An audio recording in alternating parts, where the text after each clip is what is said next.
Olá pessoal, estamos aqui hoje para mais uma edição do Conexão Blendon, um podcast aí para que quer conectar pessoas, ideias, insights e grandes reflexões, né? Hoje com a gente temos Denis Roman e Thiago Trida. Nós vamos fazer uma conversa sobre alguns temas aí que estão bastante em evidência recentemente, né? Vamos falar um pouquinho sobre IFRS, S1, S2, inteligência artificial e relatórios e afins. Denis, começando aqui contigo, queria fazer uma pergunta, né? O que é esse tal de IFRS, S1, S2 que todo mundo fala em todos os eventos que eu vou? Obrigado, Paulo. Muito legal estar aqui nessa conversa hoje. IFRS, S1 e S2, simplificando muito, é uma nova norma para a gente ter uma discussão sobre essas questões de sustentabilidade, mudanças climáticas, muito mais focadas no que são realmente os impactos financeiros dessa questão. Historicamente, quando a gente vai discutir por que investidores têm dificuldade de analisar as informações de sustentabilidade, porque às vezes são informações muito amplas, muito dispersas. A gente já ouviu falar muitas vezes sobre relatórios com greenwashing, pinkwashing, washing em geral. E a IFRS, ela traz uma discussão muito focada no que gera impacto financeiro para a companhia. Então, por exemplo, um dos autores que eu mais li na vida, professor da Modaran de Finanças, ele falava até de em uma das críticas dele à parte de ESG, ele falava assim: as empresas gastam centenas de páginas falando sobre goodness, sobre o quanto elas são boazinhas, certo, e não falando sobre a conexão da sustentabilidade com os negócios. O que é algo que já não deveria acontecer. Você tinha estándares anteriores, como o GRI, como a própria SASB, como relato integrado, que já falavam dessa conexão com o modelo, com princípios do equilíbrio, com conexão, com criação, preservação e destruição de valor. Mas ao longo do tempo, os emissores de relatório foram sempre mantendo uma amplificação de dados que às vezes até confunde o leitor.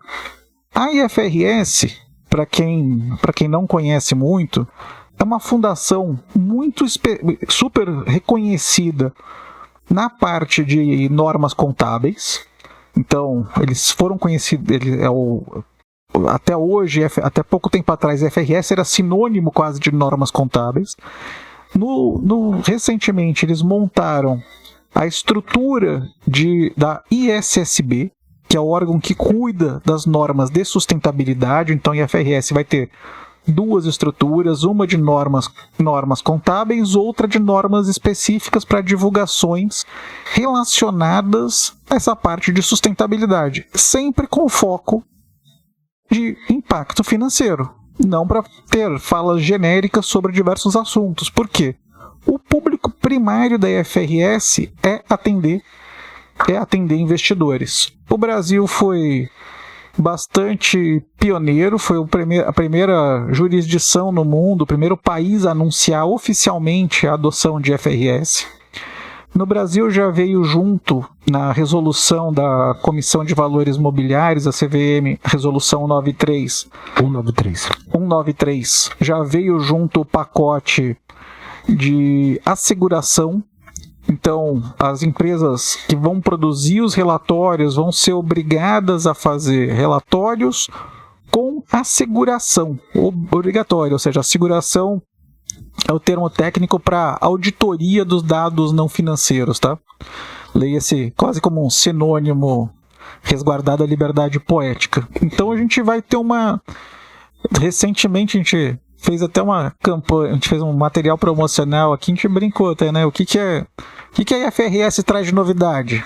No more ESG washing. Por quê? Porque a gente vai ter que falar sobre dados que geram impactos financeiros, mesmo que não seja impacto contábil, que são duas coisas diferentes. Contábil, normalmente, ou é muito mais assim, o que foi reconhecido, tem regras específicas para provisões também, mas a gente não está falando de contabilização. A gente está falando de gestão de riscos, do processo, de como é que isso está no processo de governança da companhia, na questão de metas e métricas. Essa é mais a lógica. Então, por isso que eu falo, no more SSD washing, porque a gente não vai ter espaço, porque a gente vai falar de controles financeiros, de impactos financeiros com asseguração de uma auditoria independente. Isso vai ser uma mudança grande no paradigma que a gente tem no mercado hoje de relatórios. Legal desse. E pegando um pouco de carona aí, já que você entrou nessa questão da 193, né? A gente tem percebido que, né, que estamos tendo a sensação de que cada vez mais os prazos vão ficar mais curtos, a régua, né, a exigência vai subir cada vez mais. Então, assim, pensando aqui, né, a tecnologia cada vez mais vai ser uma ferramenta mais importante nesse processo, né? Então aproveito aqui para passar a bola para o Trida. Fala, Trida, como é que você imagina nesse cenário todo, como é que a inteligência artificial pode ser um grande diferencial nesse momento? Antes do Trida, eu queria só fazer um complemento, que é a questão da resolução CVM 193 sobre os prazos. Certo. Então, a gente vai ter daqui até o período obrigatório de adoção 2 anos que as empresas de capital aberto, tanto emissores de ações quanto emissores de debêntures, vão poder fazer de forma voluntária, com prazo máximo de divulgação até maio, que é a época que elas divulgam um documento chamado formulário de referência. O primeiro ano e com asseguração. O primeiro ano obrigatório, que é o relativo ao exercício de 2026, também vai ser até maio, e considerando a asseguração razoável, que é um padrão mais elevado do que a gente está acostumado a fazer hoje no Brasil. E já para o segundo ano, o relatório de 2027 a ser publicado em 2028, ele tem que ser divulgado junto com a demonstração financeira.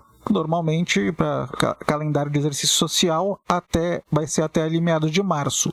E também com a asseguração razoável. Esse vai ser um momento muito desafiador para todas as companhias, né? Vai, porque hoje, inclusive, se você pega ali como eu falei de outros frameworks e standards lá no começo, a gente falou de GRI, a GRI fala de tempestividade. O que é tempestividade? Você divulgar um relatório do que aconteceu no ano até 31 de dezembro de 2023, você divulgar isso em novembro de 24, é um dado que já perde muito da relevância, porque já está muito longe da divulgação. Então, aí tem as discussões. Eu particularmente achava que o prazo maio era mais adequado até à realidade de controles internos no Brasil do que o prazo divulgar até março. Mas a gente vai aprender, assim, o mundo inteiro está aprendendo sobre a FRS. Sim. E realmente, como você estava perguntando para o Trida antes de eu te interromper, essa questão da inteligência artificial, essa questão da tecnologia, ela vai ser super importante. Então, assim, você vê prazos cada vez menores, padrões cada vez mais, vamos dizer, exigentes, novas taxonomias, maior volume de dados. Como é que você enxerga essa questão toda, Trida? Você que é um expert em inteligência artificial. A gente começou, eu e o Denis, a discutir essas questões, conforme essas normas começaram a amadurecer, de uns tempos para cá. E a ideia sempre foi como a gente poderia aplicar qualquer tipo de tecnologia, inicialmente, para aumentar a produtividade e facilitar a análise desses dados, né? Como o Denis tem dito, são vários relatórios que você vai ter uma necessidade bem maior, não só de compilar, como extrair aquilo que é relevante e compará-los, né? Então, com base nessas premissas, a gente vem desenvolvendo um trabalho de identificar os principais pontos, entender qual tecnologia se aplica melhor àquele ponto específico. Então, quando a gente fala de inteligência artificial, a ideia é sair dessa questão do hype generativa, não generativa, você vai fazer isso, você vai fazer aquilo, e entender especificamente como a gente consegue aplicar no dia a dia. Então, a gente começou com um trabalho muito mais focado em dado, certo? Como são esses relatórios, o que eles têm lá dentro, o que vai ser demandado que eles tenham no futuro, e como a gente consegue aumentar a produtividade de quem escreve, de quem compara e de quem analisa, né?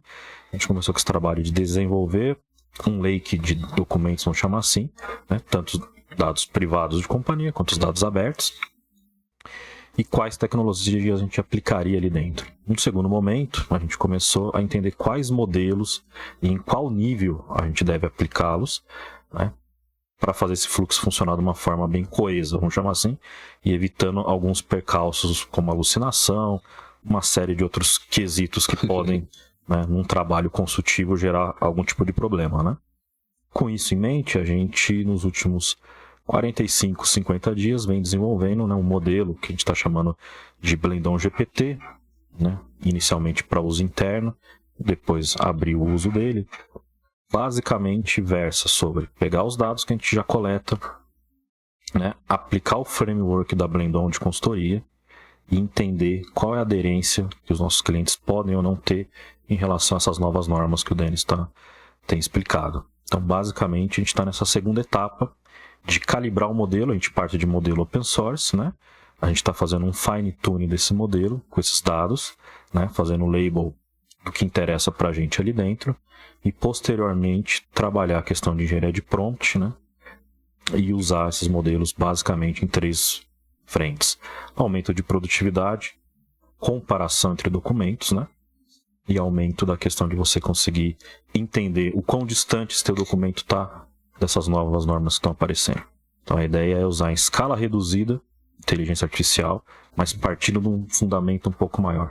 Quais são os dados, quais são os modelos, aonde eu aplico, com que velocidade, para ser algo paulatino, né? Para não queimar etapa e principalmente fugindo do hype de que isso vai resolver todos os seus problemas. A ideia no primeiro momento é otimizar e dar segurança para o time interno usar. Sim, agora, assim, depois que veio essa grande onda aí, né, do GPT e outras grandes inteligências, todo mundo virou expert em inteligência artificial e em casa com o seu GPT lá, né? Mas, enfim, tem um lado positivo nesse movimento todo, né? A gente está tendo contato com coisas muito novas e acredito que, de uma certa forma, todo mundo vai acabar evoluindo nessa questão das inteligências, né? Se você souber usar o hype a seu favor, isso é muito bom, porque acelera algumas, né, você absorver isso para dentro da sua casa. Você só tem que tomar um certo cuidado ou outro. Sim, a gente pode falar um pouquinho mais sobre isso também. Denis, voltando um pouco contigo aí, né? O Trida falou sobre o modelo da Blendon e tal. Esse modelo foi lançado esses dias agora no encontro de relações com investidores, né? Foi um grande sucesso lá. Se puder contar um pouquinho pra gente sobre isso. No encontro de relações com investidores, foi uma oportunidade muito interessante que a gente teve lançar um evento produzido pela Abrasca, que é a Associação Brasileira de Companhias de Capital Aberto, e pelo IBRE, Instituto Brasileiro de Relações com Investidores. É um principal evento do gênero na América Latina. E é um evento que é bem interessante, porque muitas vezes, em algumas empresas, o RI, o profissional de relações com investidores, é o responsável pelo relatório, não é a maioria dos casos. Mas pensando que o foco da IFRS Foundation é produzir informações para investidores, para o uso de investidores, o profissional de relações com investidores tem que entender melhor como essa questão de informações ESG funciona. O que às vezes a gente eu percebo muito ao longo do tempo, lembrando que eu venho de uma trajetória de consultoria de relações com investidores de 16 anos. Uma longa trajetória aí, né? De 16 anos antes dos meus últimos 100% focado em ESG. Passei 3 anos num modelo híbrido. Em 2018 a gente fundou a Blendon para focar em ESG. A gente viu que muitas vezes o RI não entende essa questão. Muitos investidores também ainda não avaliam, e o RI às vezes fala, mas ninguém me pergunta sobre o assunto. Quando ninguém te pergunta sobre fatores ESG, para mim acende uma luz amarela. Por quê? Quem vai olhar para fatores ESG é justamente quem tem uma visão de investimento de mais longo prazo. Por quê? Por que eu vou me preocupar se os colaboradores da companhia estão satisfeitos? Colaboradores da companhia insatisfeitos, por exemplo, são colaboradores que provavelmente vai aumentar turnover, vão levar... Aumentando esse turnover, eles levam inteligência para a concorrência, a companhia vai perder eficiência. Só que se eu tô investindo numa companhia com o viés de ficar 3 meses no papel e na primeira alta vender, eu não vou parar para analisar esses fatores, não vou fazer uma análise fundamentalista, robusta, integrando esse tipo de fator, porque dá trabalho você comparar 2 companhias, você sair daquele indicador tradicional, olha, aqui tem um índice preço-lucro, faz uma análise gráfica, vê como é que está a flutuação do papel, monta uma posição e sai rápido. Para você fazer isso para você ter essa questão com integrar fatores ESG, é para quem tem uma visão de mais longo prazo. E no encontro de relações com investidores, o que a gente percebeu? Tem muitos profissionais de RI que têm uma visão muito boa do assunto e tem outros que têm uma visão ainda muito distante. Então a gente entra nessa questão às vezes de ver que a gente tem diferentes realidades em companhias. Muita companhia de capital aberto no Brasil talvez esteja num radar extremamente curto-prazista. O que o investidor pergunta? Quanto é que vai ser o EBITDA do próximo trimestre? Ponto. E não faz uma avaliação correta de qual é a perspectiva da companhia. Tanto que às vezes tem companhia no Brasil que o preço dela em bolsa, ela vale menos do que se você fechar a companhia e vender meia dúzia de ativos dela. Então a gente tem algumas questões um pouco desequilibradas, que a hora que a gente começa a entender os fatores ESG, é mais fácil de você enxergar o real valor da companhia.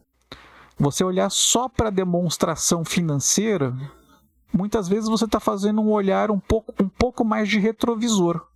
E você, fazendo uma integração ESG, você consegue ter uma visão perspectiva melhor de riscos e oportunidades. Acho que esse é o grande ponto. E no encontro de relações com investidores, uma coisa que chamou muito a atenção é que a gente está assim, esse já foi o IFRS, a gente já falou de IFRS S1, S2 o ano passado, sim, nesse mesmo evento. O pessoal não entendeu, pouquíssimas pessoas entenderam o que a gente estava falando no ano passado. A gente chegou, era um assunto mais recente. A gente chegou extremamente cedo, porque na época tinha a resolução CVM 59, que era um relate ou explique. Então, muita gente não estava num momento mais avançado, não demonstrou muito interesse. Esse ano, com uma perspectiva de obrigatoriedade, como todas as companhias vão ter que falar sobre o assunto, o radar já ficou mais ligado, mas a gente tem uma mudança cultural grande pela frente. Então, o mercado de relações com investidores vai ter que se educar mais, o mercado de investidores vai ter que se educar mais. Mas vai ser bom, porque a gente talvez tome decisões de investimento melhores. A gente não entre... Se você faz uma análise fundamentalista mais estruturada, talvez você perceba grandes crises vindo pela frente com uma antecedência muito maior. A gente olha para alguns segmentos, como o varejo no Brasil recentemente, sofreu demais. Sim. E sendo que talvez a gente já pudesse ter visto isso com mais antecedência, fazendo uma análise fundamentalista, mais estruturada, uma visão de mais longo prazo, a gente não sofresse tanto. Eu vi, né, você e o Trida lá, né, no evento, falando bastante sobre inteligência e todas essas questões aí que você muito bem comentou com a gente. Queria aproveitar e perguntar um pouco pro Trida, né, sobre o modelo Blendon, né? Na prática, assim, hoje, o que o modelo Blendon faz? A ideia que a gente desenhou em cima desse modelo é que ele seja um modelo menor que a gente fala, né? A gente fala muito desses modelos LLMs, né? Large Language Model. Em se tratando, né? Ele é um modelo generativo, mas por ter menos parâmetros, que a gente acaba dizendo, a gente consegue fazer um fine tune dele com uma qualidade melhor, vamos chamar assim, porque a gente entende ser necessário. Ou seja, ele vai versar sobre menos coisas, ele vai entender menos o mundo, mas ele vai ser muito mais qualificado para responder certas questões de documentos e de normas, como o Denis falou, principalmente a IFRS S1, S2 e a CVM93, né? Então a gente parte do modelo aberto, a gente pega uma quantidade relativamente grande de documentos financeiros nesse caso, e a gente qualifica esse modelo com um processo de fine tuning que a gente chama, para entender melhor aspectos que devem ser comparados, né, e analisados dentro desse ambiente. A ideia do modelo Blendon é essa, um modelo menor, de domínio específico, né, mas que atenda principalmente a nossa consultoria internamente, a analisar uma quantidade enorme de documentos, tanto dados estruturados quanto não, né, e que permita a gente fazer esse tipo de comparação de aderência a essas normas de uma forma muito mais rápida. Da maneira como você está compartilhando aqui com a gente, né, dá para entender assim que a própria questão da inteligência artificial ela surgiu muito mais como um processo para dar celeridade nos projetos internos do que de fato colocar um produto na prateleira, né? Sim, nesse primeiro momento acho que essa é a ideia, né? Provavelmente evolua para algo um pouco mais amplo e até comercial, mas as conversas quando a gente começou era como é que eu agilizo o meu time de consultoria a analisar essa quantidade enorme. Como o Denis falou, agora a gente está falando de formulário de referência, demonstração de resultado, outros documentos da companhia se necessário, né? E o próprio relatório anual, como a gente consegue garantir essa conectividade, essa aderência, que está todo mundo dentro do mesmo, comparando as mesmas coisas e dizendo a mesma coisa.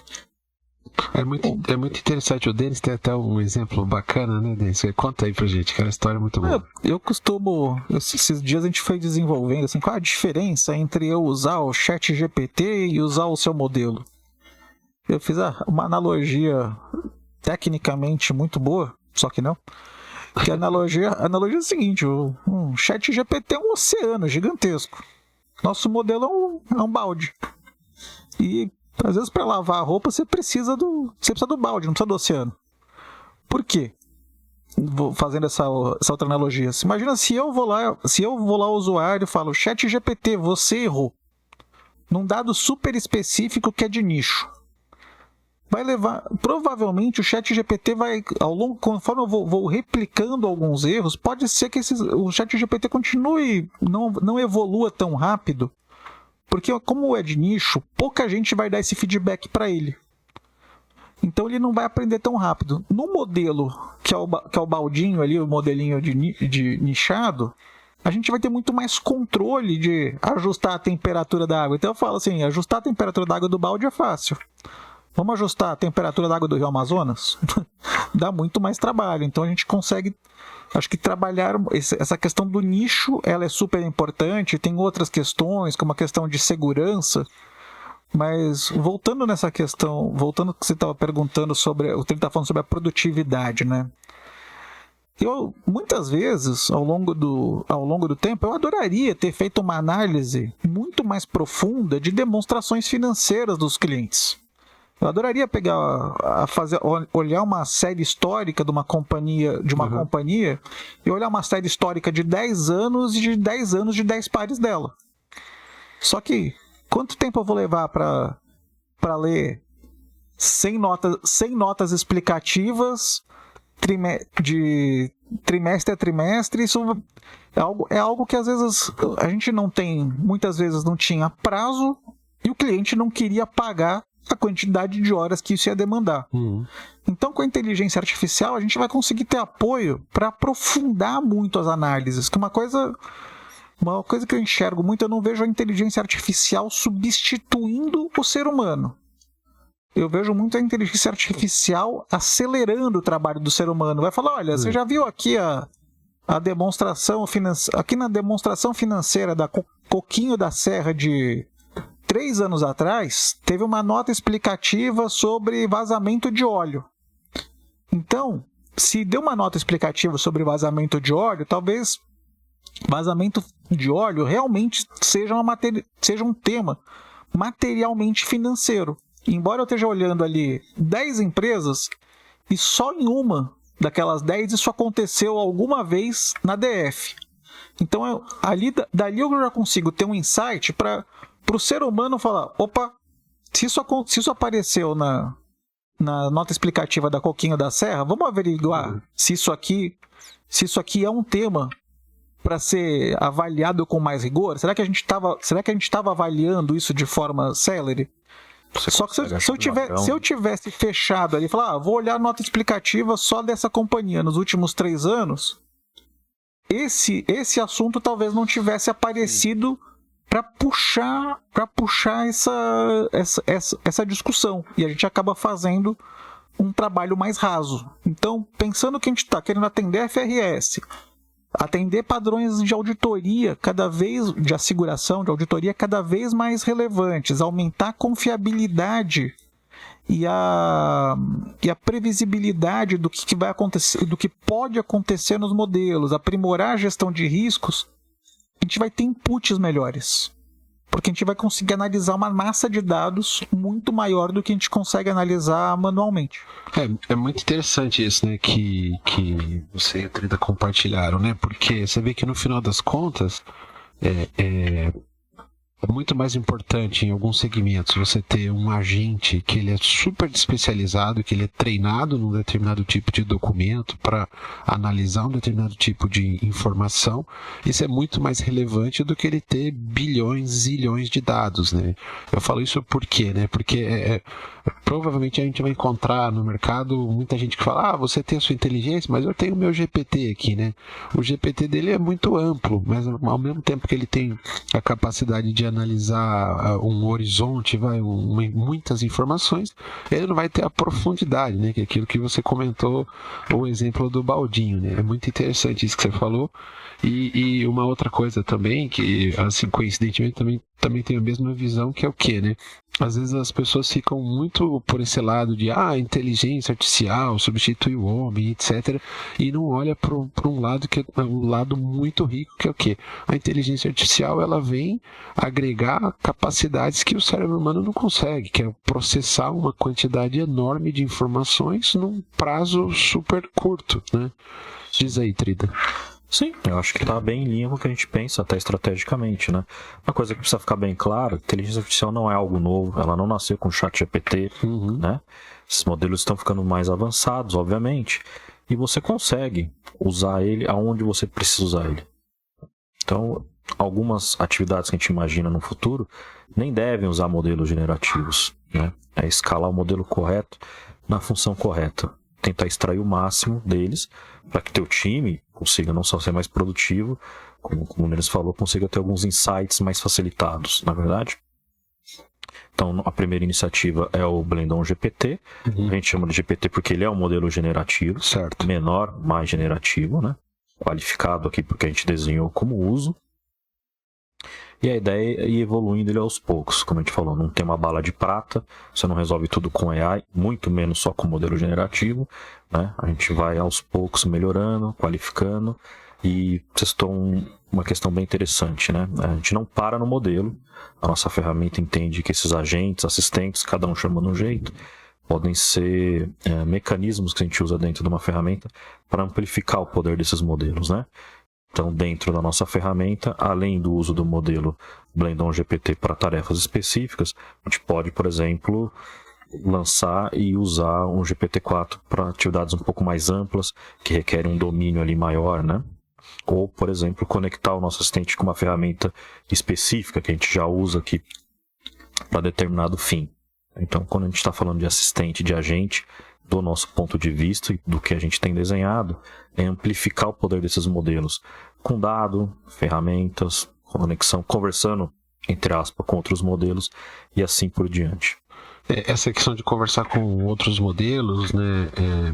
Se você puder explicar um pouco mais sobre isso, a solução da Blendon, então, ela está conectada com diversas inteligências, Exato. Ela oferece essa possibilidade? Isso? Ela é multimodal, né? Certo. Você pode começar, por exemplo, seu chat ou atividade, né? A sua task que a gente fala, com o GPT-4, por exemplo.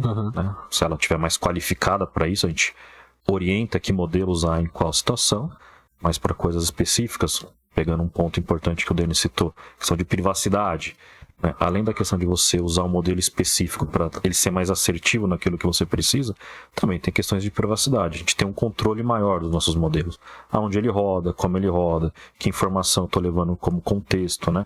Estou fornecendo para esse modelo o contexto, para ele me trazer uma resposta. Então, a gente desenhou a ferramenta para que ela seja multimodal. Melhor modelo, para melhor atividade, melhor cenário que você vai usar, o contexto que você quer dar. Entendi. Você consegue adequar, vamos dizer, de acordo com a sua demanda, você consegue adequar exatamente a inteligência ali, ou o agente, né, mais adequado. Muito legal.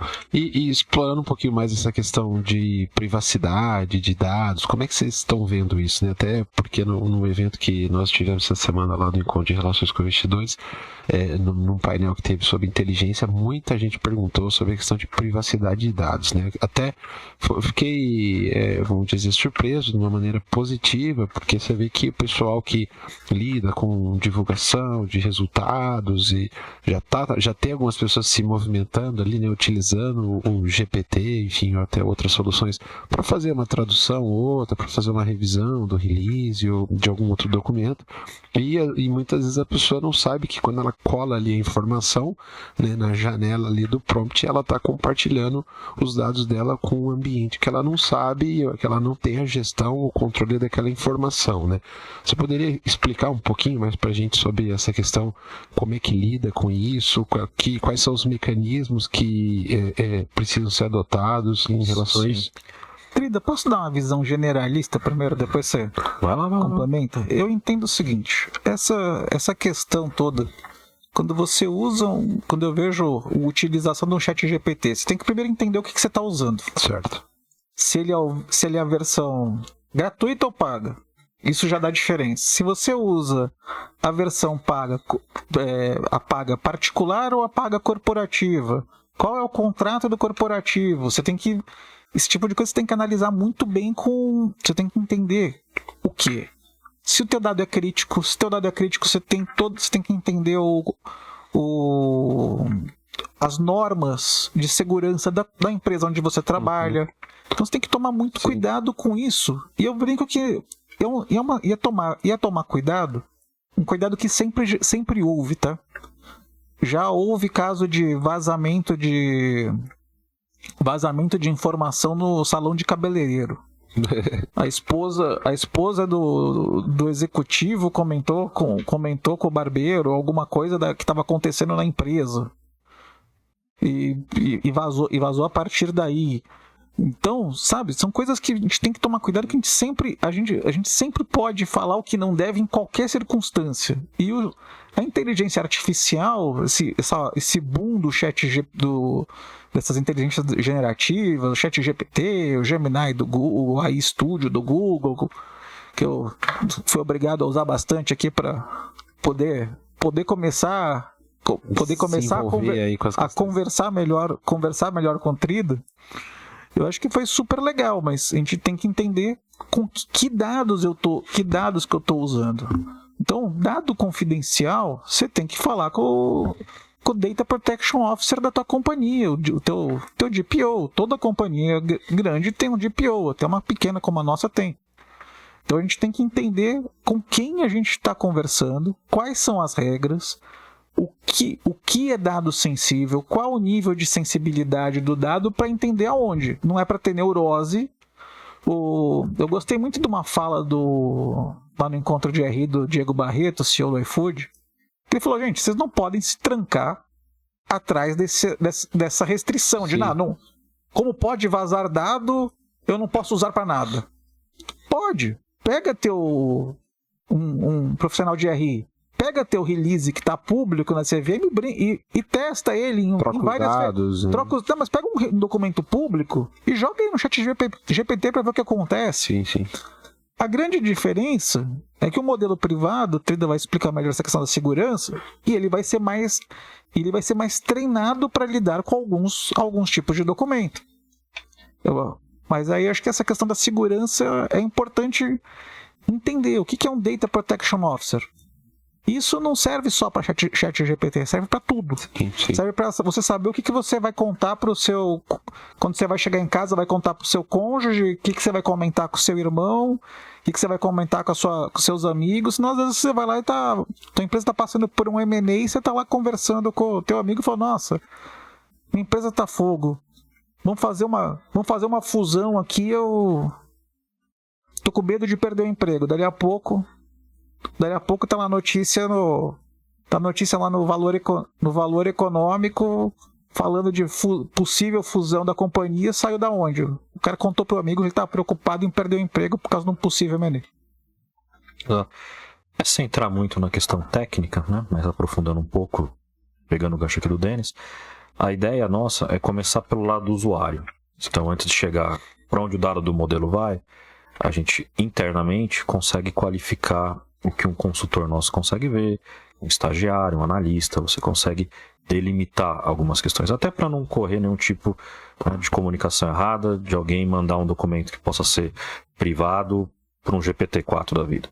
Dependente das questões de uma conta aberta, uma conta paga, uma conta enterprise do GPT, que tem as suas, né, questões de segurança ali, a gente tenta limitar isso inicialmente pelo dado do usuário. Como ele vai usar esse modelo, até onde ele pode ir, e o que ele pode fazer com certos documentos ao mandar para esses modelos. Do ponto de vista do nível médio, vamos chamar assim, a ferramenta ela tem as tradicionais travas de segurança, né? Roda no ambiente fechado nosso, AWS, Blendon, ela roda em containers, né? E a última etapa, que é a do modelo em si, quando a gente está falando de modelo Blendon, por a gente estar rodando num servidor nosso, a gente consegue garantir para o cliente que a gente não está usando aquele dado para retreinar o modelo. O modelo ele é qualificado, vamos chamar assim, o tal do fine tuning, com dados públicos, desculpa, né?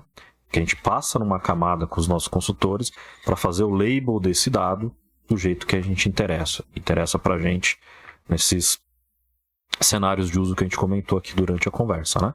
Então a gente tem 3 camadas: a tradicional de segurança, a do usuário, do que ele pode ou não fazer, principalmente para um gestor, né?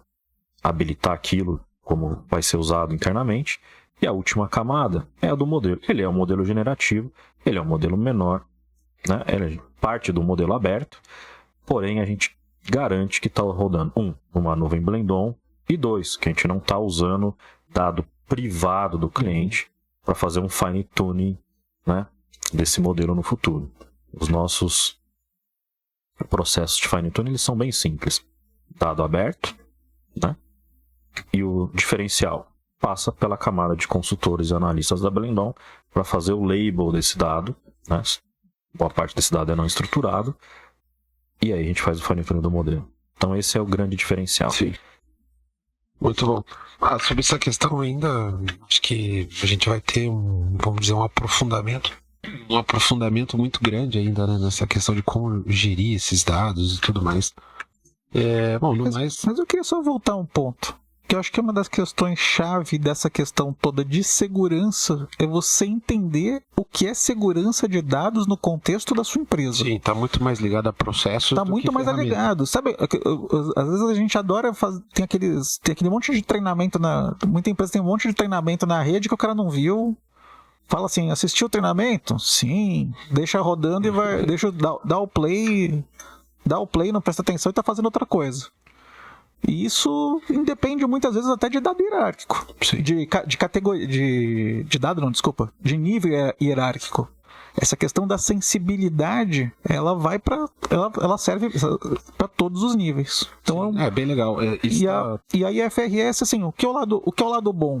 Ela começa nesse D0 com uma preocupação. Eu começo com uma preocupação um pouco pequena. O que a gente está olhando agora no começo dessa jornada IFRS? A gente está fazendo muita comparação de dados públicos. A gente compara demonstração financeira, relatório sustentabilidade, relatório integrado, com formulário de referência, com 20F, com políticas que já estão públicas. Isso dá muito menos. A gente tem muito menos sensível do que o que vai acontecer quando você estiver na reta final de elaboração de um projeto, que assim, compare aqui se o seu relatório não publicado versus a sua demonstração financeira não publicada estão comparáveis. Então a gente também vai ter uma etapa de preocupação, de evolução da segurança gradual.